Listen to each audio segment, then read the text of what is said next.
Amis internautes de Vodou TV Monde, bonjour.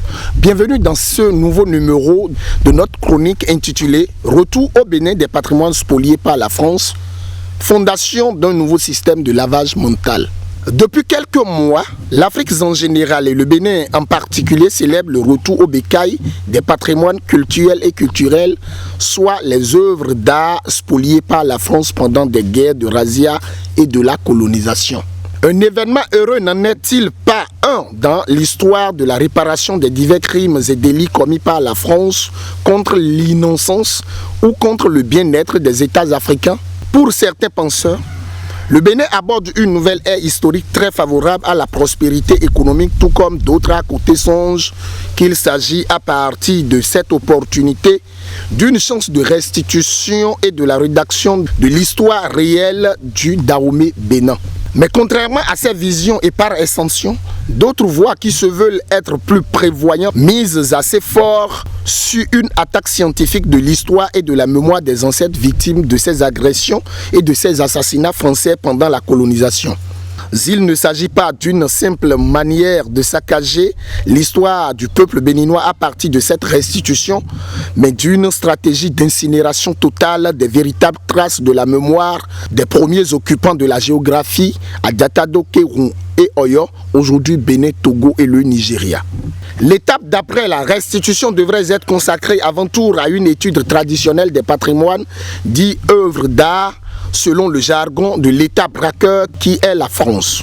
C'est-à-dire, la politique du gouvernement béninois ou du gouvernement de la rupture doit avoir le courage de répondre à des questions d'ordre endogène, ce qui lui permettrait d'explorer le statut culturel et identitaire de ces armes ou âmes que des receleurs confondent tout naïvement aux simples œuvres d'art, c'est-à-dire des patrimoines sans âme ou des objets bien sculptés pour être gigantesques ou juste un ornement.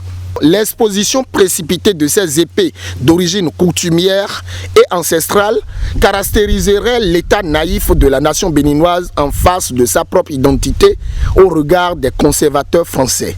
C'est-à-dire en exposant ces armes ou âmes ancestrales selon le concept des braqueurs, les guides de tourisme béninois certifieraient des propos mensongers fomentés par des Français contre l'histoire dahoméenne pour distraire les traces et les preuves de la majorité des crimes relatifs à ce scénario de spoliation. Loin de là, un Dahoméen de source ou un citoyen béninois très rattaché à ses valeurs endogènes aurait des difficultés à croire à la documentation faite de ces œuvres par des Européens. Comment comprendre qu'un novice des traditions endogènes peut inspecter et décrire l'utilité d'un outil ou d'un système spirituel béninois?